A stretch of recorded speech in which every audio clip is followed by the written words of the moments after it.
Welcome home to USA Global TV and Radio, a place where dreams take flight, with authentic storytelling, diverse perspectives and meaningful conversations, where global stories unite and bridges are built beyond all borders.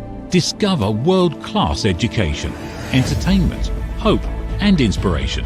Together, we're building bridges worldwide. Subscribe to our channel, USA Global TV. Download our app, USA Global TV. Be our guest or join our team. Visit usaglobaltv.com. Thanks to our founder and executive producer, Dr. Jacqueline Kerbeck. Music score by Yeffy Tang from Cloud Road Music. Voiceover artist Mike Porter. Creative direction by Paul Garcia. USA Global TV and Radio. Your home for global connection. All rights reserved. This video and its contents are the exclusive property of USA Global TV and Radio. Unauthorized use, duplication or redistribution in any form is strictly prohibited.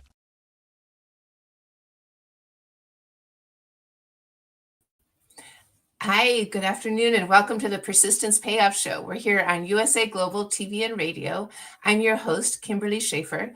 This show is focused on the quality of persistence and learning from people who have embodied that quality, how they've been persistent, why, and the lessons that they've learned.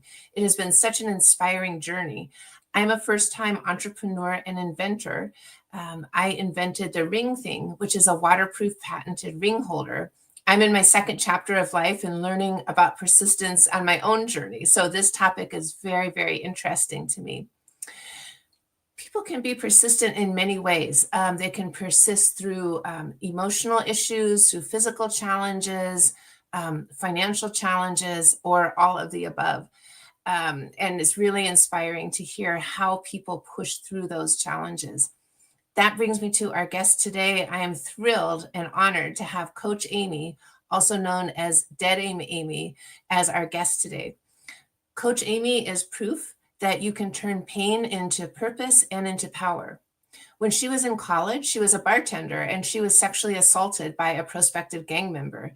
That led her to take up boxing for self-defense, and she fell in love with the sport and took it up.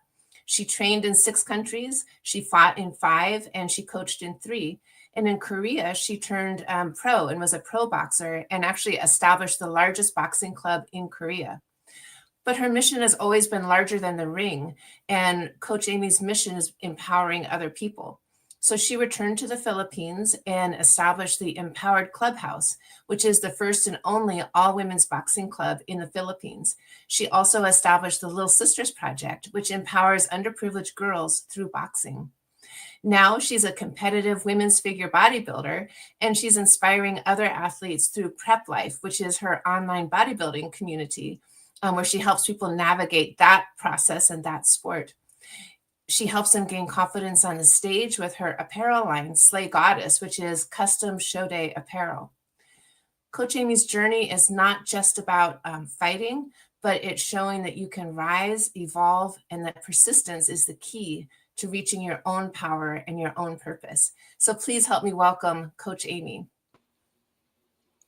Hey, Kimberly. Hi, thank you so much for being here. I have to acknowledge that I'm in San Diego and you're in the Philippines, so it's the middle of the night for you. And so I just want to say thank you so much for being here at all, much less making this effort to be with us today. So thank you for that. Well, thank you for having me. I am very honored and blessed to have you ask me to be on it. Well, thank you. You know, your journey is so inspiring with all of the things that you've done. And I'd like to start by asking you just to go back to the beginning, you know, when you experienced that assault and that led you to take up boxing. Can you talk with us about what that experience was like and the impact that it had on you? Yeah, you know, I'm a firm believer that there's always lessons to be learned, and there's always everything that happens to you is a building block to where you are now. And I remember at the time I was a university student and I was on a scholarship, but paying for my university and like my board and housing and everything. And just on a Sunday afternoon, I knew that it wasn't the most positive place for me to be working, but I was a starving student trying to make my way, so to speak. And I got into a confrontation with one of the bouncers at the club who was a prospect for particular gang, which I will not name, but it's the biggest gang in the world. Mm. And he pushed me and I pushed him, and it just like escalated beyond what I thought would ever happen. And I ended up getting dragged by my hair to the back of the VIP where there's no cameras. And just, I really believed that I was, like, I didn't think that I was going to get, like, anything so dangerous, but I really believed that on that Sunday afternoon, I was going to get raped in front of all these people. And just that fear that it sparked in me, and I turned around and I ended up fighting for, like, ultimately fighting for my life. You know, no one came in to help me. And even when police showed up, you know, my boss was like, you know what, Amy, if you think being possibly raped on a Sunday afternoon was the worst thing that can happen, tell them who did this, and you're going to wish you only were raped, which I wasn't raped, but you know what I mean? It's just the fear of being like a 20-year-old girl. And so I couldn't tell people what had happened. No one really knew where I worked. My parents didn't know where I worked. I didn't live at home with my parents. And it was such a pivotal moment because one of my friends had actually gone to the Olympics, Mark Simmons. And I was living downtown where he was, and he's, you know, I couldn't reveal what had happened. And one thing came to another, and I ended up meeting Egerton, which was a silver medalist, Olympian. And he invited me to come to his Boston club, and I had such attitude. You know, I had already been attacked. I had now a broken wrist. And that's how I took up boxing, was because I was just like, this is never going to happen to me again. I shouldn't have been in that situation. Lesson learned. Moving forward, how is it going to protect myself? And so that's how I started boxing, as a means of self-defense. And I just like fell in love with the sport, with the challenge of it. My boxing club still to this day, after like 23 years, I think that really aged me there, but after 23 years, still messages me, still shares my posts on Facebook, and he's like so proud of me, and it just like has become such a mentor to me, and that really changed my life. You took a total different turn, you know. So it was a terrible event, but there's always good to be found in the bad, you know. And I feel like I really found the greatness in that bad situation. Yeah. Well, and that right there is such a lesson in persistence, that you didn't give into it, because you could have, right? You could have just gone on that downhill slide, but you found a way to rise and thrive from that. So was your intention at that point, when you started training with the Olympic silver medalist, to become a pro boxer, or were you just kind of, hey, I'm just going to do this and see what happens? I liked it because I still worked at that club for the next like 2.5 years later, almost 3 years later. And it wasn't until I moved to Korea, and then I moved to Korea after university, and I took up boxing again. Like, I found a boxing club near my house, and then, you know, I was in a small community where there's not a lot of foreigners, and I really loved it. And you know, like, as a foreigner living in a foreign country, you try to gravitate towards like your own little crew, whether it's like other foreigners, or whether it's like, for me, it was the gym. I was always into the gym. I've been a competitive athlete since I was 14. So I naturally gravitated towards the gym.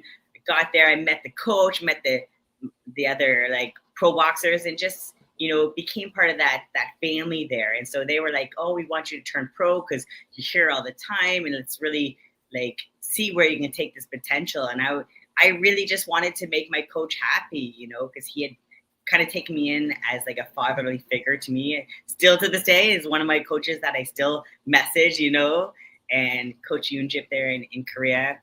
And so, yeah, I never really wanted to turn pro. I just really wanted to see where I could take it, you know, and I love a good challenge. And for me, I've always been intentional with what I do. You know, why am I like training so hard, you know? And so, okay, I'm training so hard because there's a fight, there's a bout, you know? So yeah, my intentions were just to take boxing to a level where I can defend myself and make my new family proud. And yeah, it just kept on going up, you know, like Adidas sponsored me. I opened up my own box club. It just went like, like it just kept on going. Yes. Well, and and what vision? I mean, here, you established the largest boxing club in Korea. And so how did that come to be, and how did that come to your mind that you wanted to do that?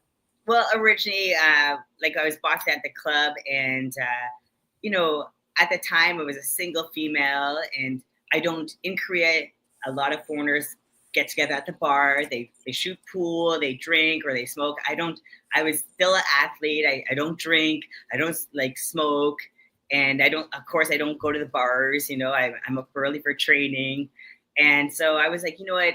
I can't be the only one that is not into this. Not that they all are, but it's just like such a common thing. How do foreigners meet other foreigners? I didn't speak really Korean at the time. And actually, my mother was passing away. She was fighting cancer. And so I returned home to Canada to see my mom. And she asked me, you say you love Korea, but are you happy there? And I said, I just feel I don't fit in. I'm not comfortable being me there. I don't know if I need to change or what do I need to do. And my mom was like, you know what, Amy, you've never been one to follow the crowd. So why would you be in another country and follow the crowd? Why don't you just do what you're naturally are talented to do? And that's just be a leader. And so I thought, you know what, I know I can't be the only foreigner that is into sports or the only female. So I started my own company called Flipside Fitness.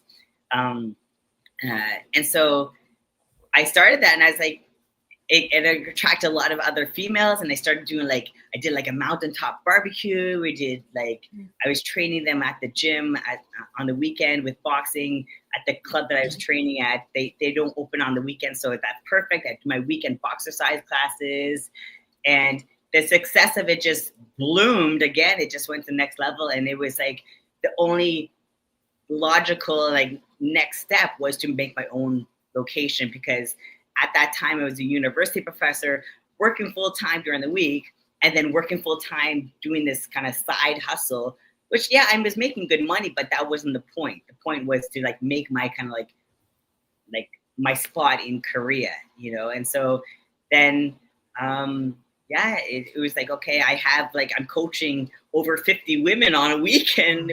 What was supposed to be one class is now 3 classes on Saturday, 3 classes on Sunday. And by Sunday night, I'm exhausted. And then I have to go to work on Monday. So, I decided to kind of, as soon as my contract for the university professor was up, instead of renewing it, I started my own company and looking for a location. And it's funny because even the university was like, okay, you haven't signed the contract. I'm like, no, I'm not renewing it. And they're like, what are you talking about? You make good money. I'm like, yeah, but that's not the point. The point is I'm now doing something that I really love, Yes. So, Well, and I really feel touched that your mom would encourage you in that way, because so often it's easy for parents to kind of say, well, you should do this and you should do that, and you should, and they were just worried about other aspects of your life. And so for her to really encourage you to do what called to you, I think is so powerful and beautiful. And it's interesting because what had happened, my mom had actually passed away. And so when I was leaving Canada for Korea to return, because I was only there I was supposed to be there for 2 weeks, and then I stayed about 2 months to help my father with passing my mother. And I told my dad, I said, mark my words, when I come back, my new company is paying for the plane ticket. And he's like, you don't have a company? I'm like, well, that's what I'm going there for. So 5 years later, I came back after having launched Flipside Fitness and then Hulk's Boxing. And I came back with my company had paid for my ticket, my paycheck from work. So wow, that's amazing. Well, first of all, I'm sorry about your mom. I'm sorry about her loss. And it's interesting. I work out at a boxing gym here in San Diego, where I'm usually the oldest person in the building, so nobody's concerned about me getting in the ring. But I will say that I understand that it does give you that confidence. And so as I'm listening to your story, I'm so struck by you having that confidence of you have a vision and you're just going to make it happen. I think that's amazing. Thank you. And so how did you get from Korea to the Philippines? Well, I had reached a certain level of success in Korea. I was on a few reality shows.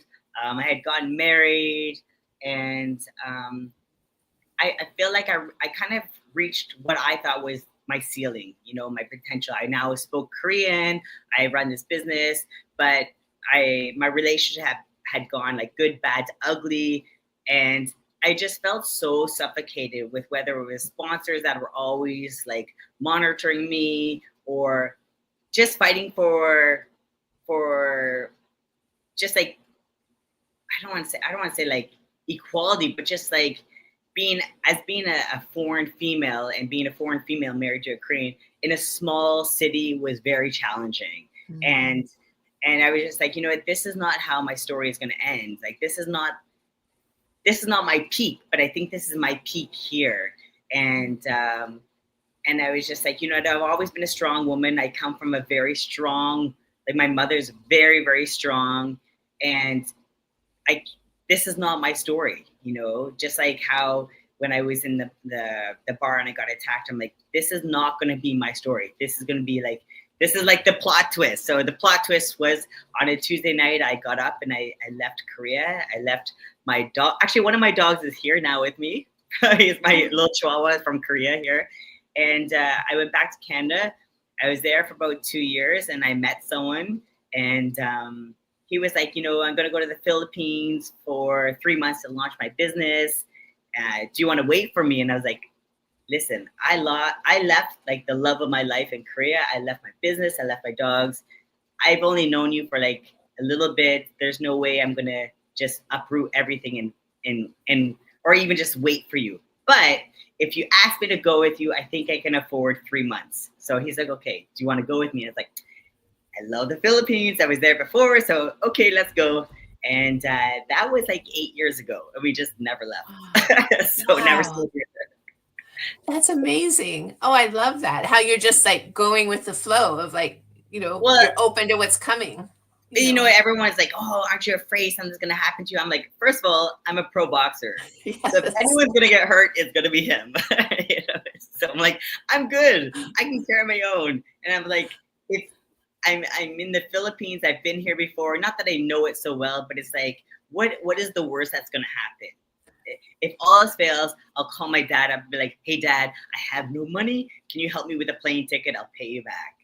It's like, I feel like after having gone through what I went with Korea and whatnot, if I'm not going to die from it, I will do it. It's like jump and learn how to fly on the way down. That's kind of like my whole mentality with everything. It's like, what's the worst that's going to happen? If you're not going to die, then why not do it? If it makes you happy, like life is too short to waste it waiting for the right time. There's no perfect time. You know what I mean? Just do it. You know, Yeah. I'd rather have regrets of doing it and it failed than regrets that I didn't do something. So. Yeah, I totally agree with that. What's the, I'm going to say it kind of wrong, but there's a saying about, you know, what you regret are the things you didn't do, not the things you did do. Yeah. Oh, for sure. Yeah, it's those things you didn't do. So, wow. And so you had to learn a new language, or do you speak Well, I'm Tagalog? learning now. Actually, no one really speaks Tagalog to me here. Okay. Only at the outreach where I at the orphanage and at the village where I coach the underprivileged girls. For the most part, people speak English because they do go to school and they speak English at school. It wasn't like Korea. In Korea, I minored in Korean culture in university. So my professor was like, okay, you're going to go to Korea. You're going to learn the language, submerge yourself more in the culture. And when you come back, your volunteer job as a Korean assistant, like a student assistant, is going to be a paid job. And so it's like the pressure was for me to learn Korean. Here, it's like, if I learn Tagalog, I learn it. If not, there's no real demand, you know? Yeah. So, but now I'm learning. Yeah, that's a great situation because then you can still navigate. You can navigate the day and navigate life. And so you then went on to establish the Empowered Clubhouse in the Philippines. And so when you first got there, what were you thinking you were going to do? And then how did you end up establishing the gym?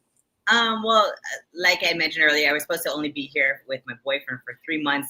I know what it's like to be in a relationship where you're not supported. And so I was like, okay, I'm not going to be that girlfriend that doesn't support him.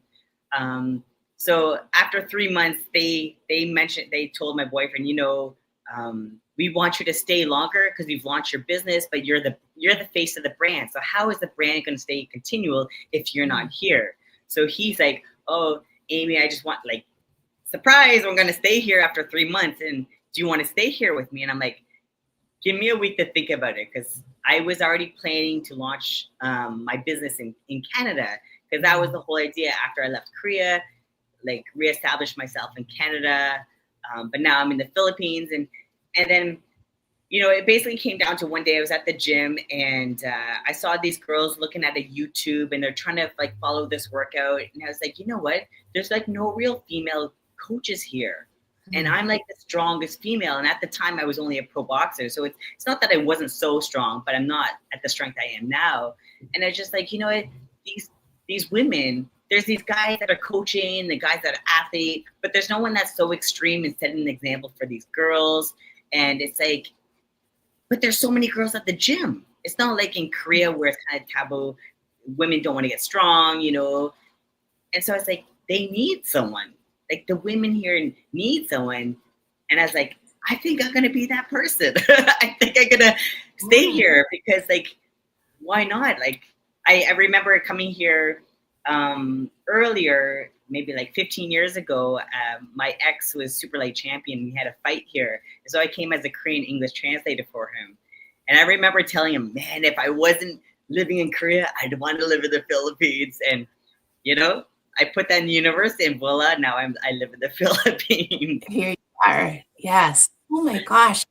And so how was it received to set up a boxing gym for women? Like, did people there take to that right away, or was it sort of like, what the heck is this? Or well, there was two issues. One issue is like people like, okay, are you, they see the short hair, they see the ink, and they're like, maybe it's a foreign lesbian. Are you anti-guy? And I'm like, no, like, I love men. The bigger, the better. You know what I mean? It's like, it's not anti-men. It's just not about men. Like, yes. It's just not about men. It's about women supporting women. And as a female athlete, I've only had one other female who's been like kind of a secondary coach to me, who just gets it, what the issues we go through as females, And then, so that was the first issue. People thought that was like anti-men. And then another issue was like, there is a lot of like transgender and cross-dressers here. And so people were like, well, what do you label as a female? And I was like, you know what? I'm not here to judge you on your personal choices.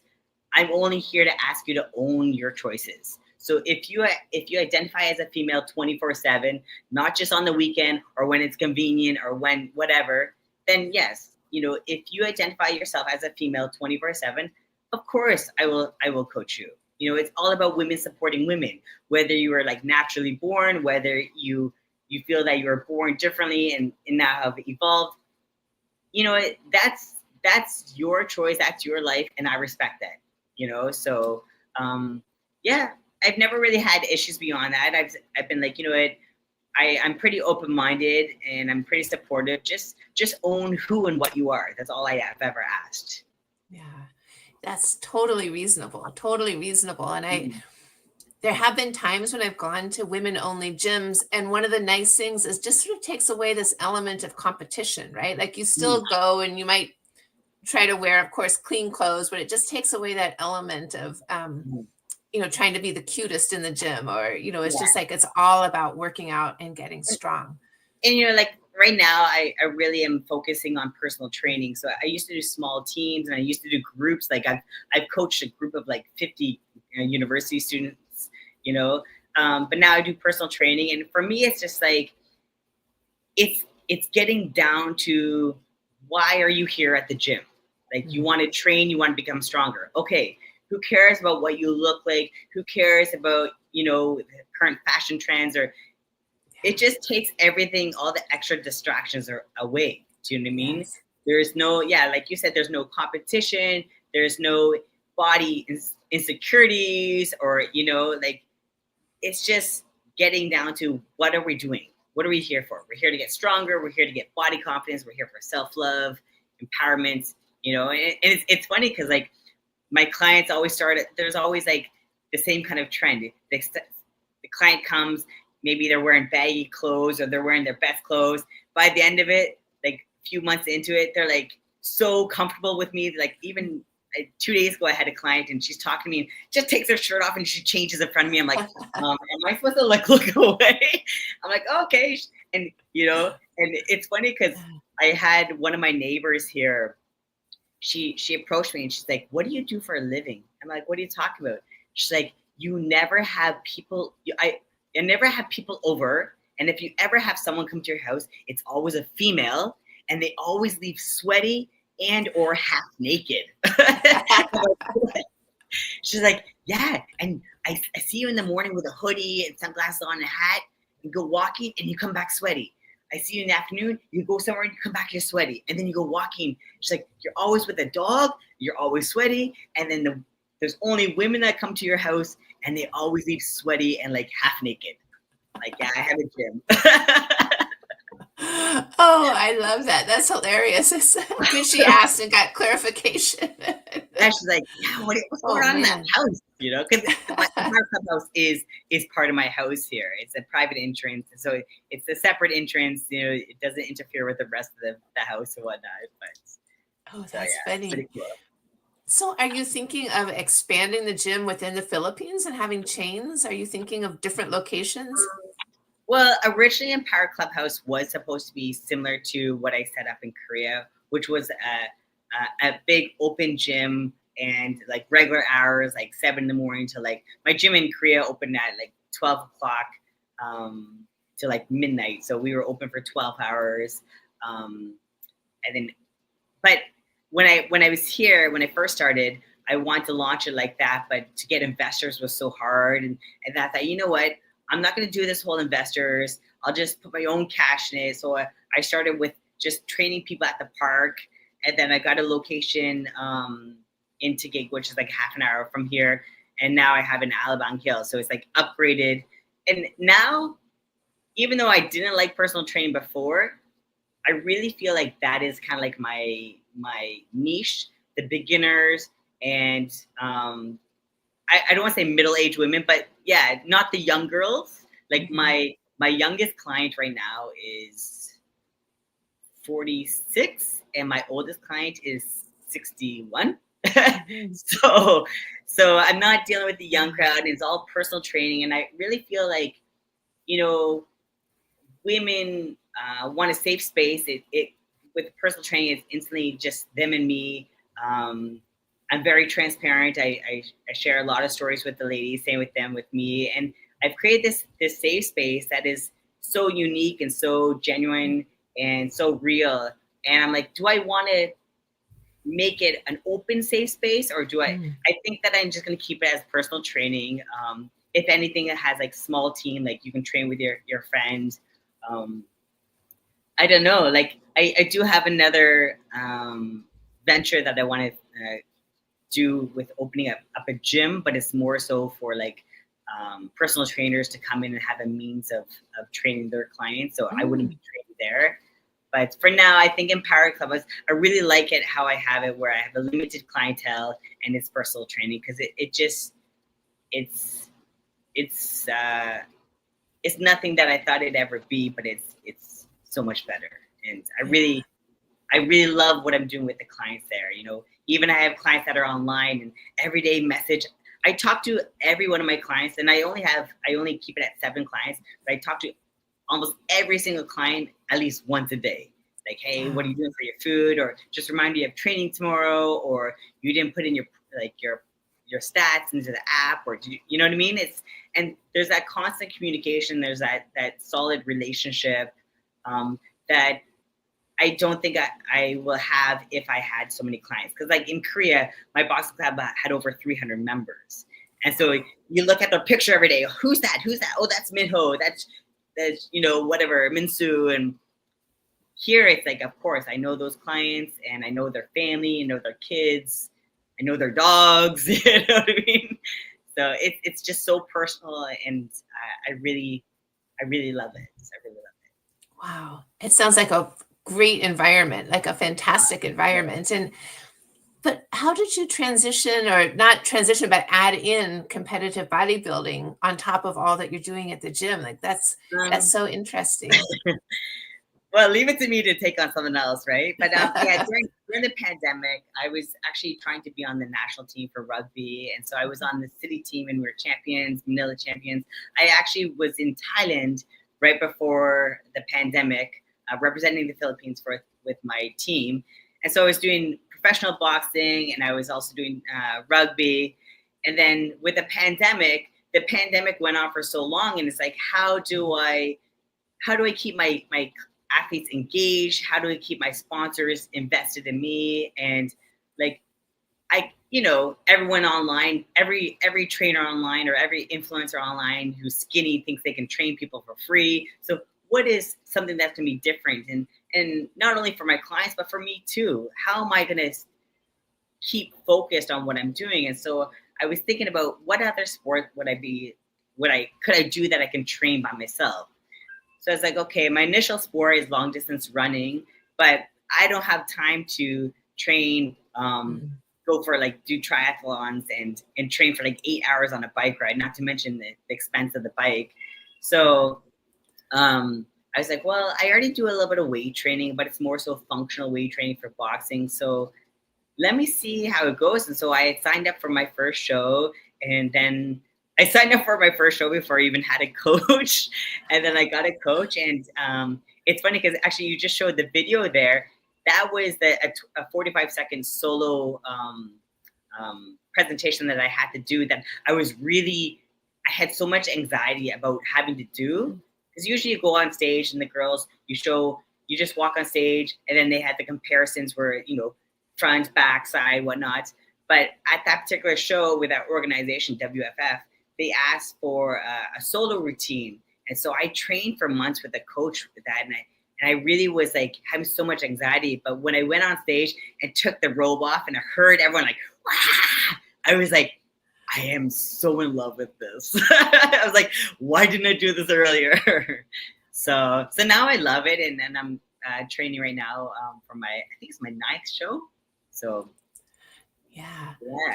That's amazing. And I love following your journey on Instagram as you're talking about your diet and your cutting and getting ready for the show is just so inspiring. It's such, it's interesting because boxing is a sport, and I feel like you can cheat the diet, you can cheat the sleep, you have to just make sure you weigh a certain weight on the scale for the fight day, or the day before the fight. But with bodybuilding, it's like, if you cheat the diet, it shows. If you don't get sleep, you have stress, it shows. It's such a lifestyle, and I love the extremeness of it, how it's all encompassing. It's stress management, it's monitoring your sleep, it's definitely diet, training hard and being mentally strong. So it's a challenge so much bigger than I thought it'd be, and I love that. I that's what I get. I just am fulfilled with, that challenge. Yeah. Oh, I love that. And I'd love to hear about the Prep Life community, because you started that to help other bodybuilders sort of navigate the sport. And how do you find people? Well, with Prep Life is the online website, and that kind of evolved from to try to go to different bodybuilding shows here in the Philippines. Some of them advertise on Facebook, some are on Instagram, whatnot. And so it's how do you know when the next show is? And there's not one platform. So it's I was talking to my boyfriend, and I was like, well, why don't we make a platform? And he's like, okay, we'll design this. And I was like, you know what? Forget this talk. Let's just do it. So I just went to the computer and I started a website, and that's how I started doing it. And so I post all the shows that I can find. So I'm on Facebook following Coach Wins or Coach Nico, and he'll post an ad for a show. So I'm like, okay, copy and paste, put it on my website.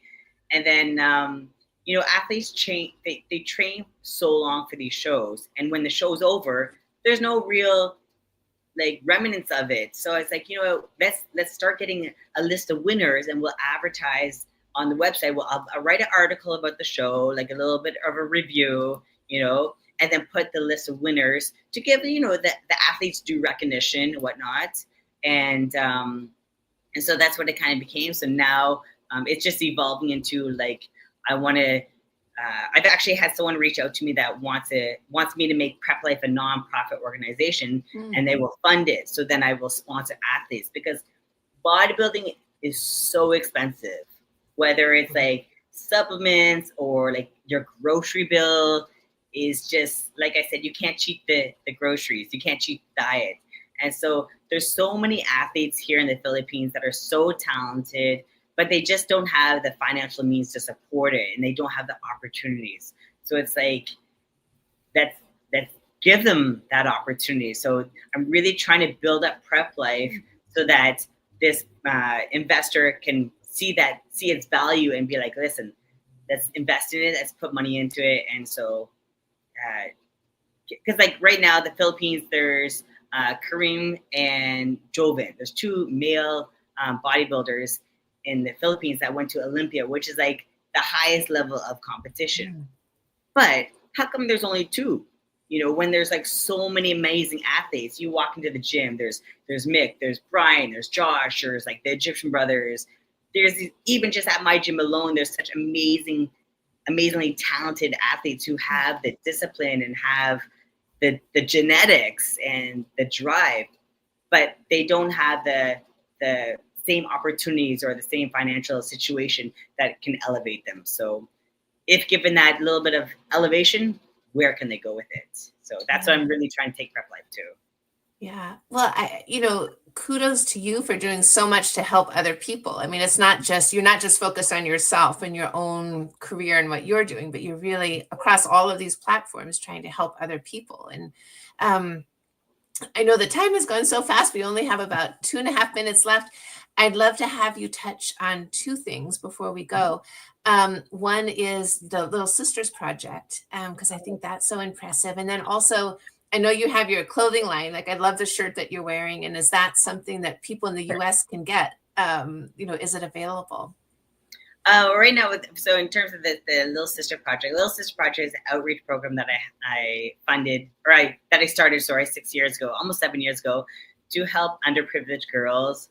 And so I run it at an orphanage, and I run it at a local village called Elishkash Village, which is like 9 hectares of land that's been donated for these disabled and basically disowned youth.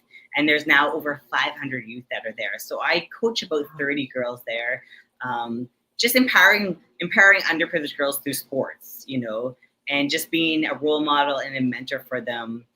As for my clothing, I had a company called Slay Gear, which evolved into Slay Goddess. So I don't do custom clothing anymore. I do custom competition wear.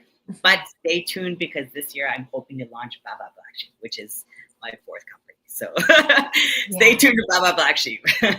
Yeah. I mean, just looking at that shirt, I'm like, I could just imagine a lot of people wanting that. That's a great shirt. So yeah. Before we close up, I'd love to give you the chance to tell people how they can connect with you and how they can find you. Yeah. Well, you can find me on Instagram, TikTok, and even my Facebook fan page under Dead Aim Amy. So DEADAIM. Dead Aim Amy. That's the main thing. I'm really big into Instagram, so join me there. Check out my posts and my stories. I love posting stories just to try to like motivate others, and it keeps me accountable and it keeps me motivated too. I think you have a fantastic page. It's always so interesting to watch what you're posting. So yes. Thank you. Well, thank you truly so much for being here, and for doing this in the middle of the night. You are incredibly coherent and alert, and I just really appreciate it. And I'm just inspired to see what's going to happen next. All right. Thank you so much, Kimberly. It's an honor and great to meet you and great to share my story. Thank you. All right. Thank you. Thank you. Oh my gosh, what a great, amazing journey that she's been on and continues to be on. So this happens at the end of every show where ahead of the show, I get a quote about persistence to read at the end of the show. And without fail, it seems to just fit perfectly with what the conversation has been. So I think that's true this time as well. So the quote this week is from Julian Lopetegui, and he said, "The only recipe is hard work, persistence, and belief." And I think that Coach Amy shows all of those things. So I really appreciate that. We're here with the Persistence Payoff Show every other Tuesday. I would love to hear from you about your thoughts about the show, any suggestions you have for guests, or sharing your own story of persistence. You can reach me at the Ring Thing website, ringthing.com, or by email at kimberly@ringthing.com. And I'd love to hear from you. Thank you so much. USA Global TV and Radio, home of the YouTube Silver Creator Award, proudly presents Just the Thing for Your Ring, introducing the patented Ring Thing. Your premium personal ring holder to keep your ring safe, nearby, and avoid loss. The Ring Thing just got smarter. Add your logo and an NFC tag that opens to your website with one tap.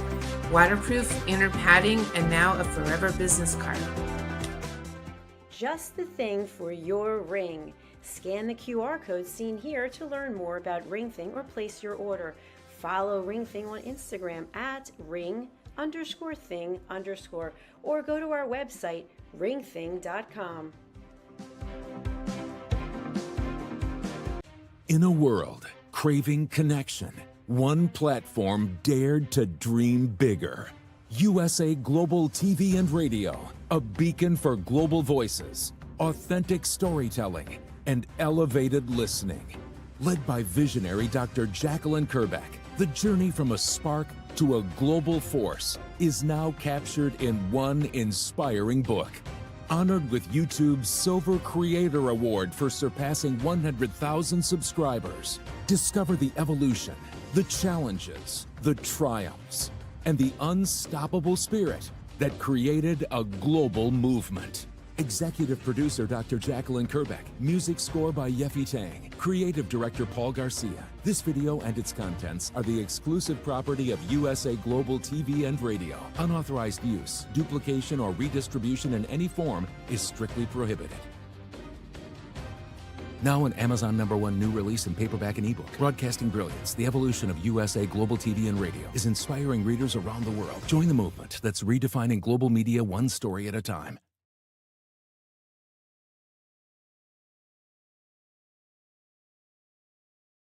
Thank you, viewers and listeners of USA Global TV and Radio, for joining us today. We're honored to have your time and attention as part of our global community. At USA Global TV and Radio, we believe in the power of authentic conversations, meaningful connections, and creating a world of possibilities together. Want to be part of something bigger?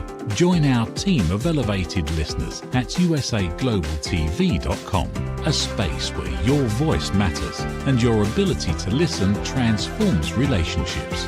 Stay connected with us across all our platforms for thought-provoking discussions, expert insights, and empowering stories. Subscribe to our channels at youtube.com/c/USAGlobalTV. Follow us on social media and explore the endless opportunities we're creating for growth, learning, and inspiration.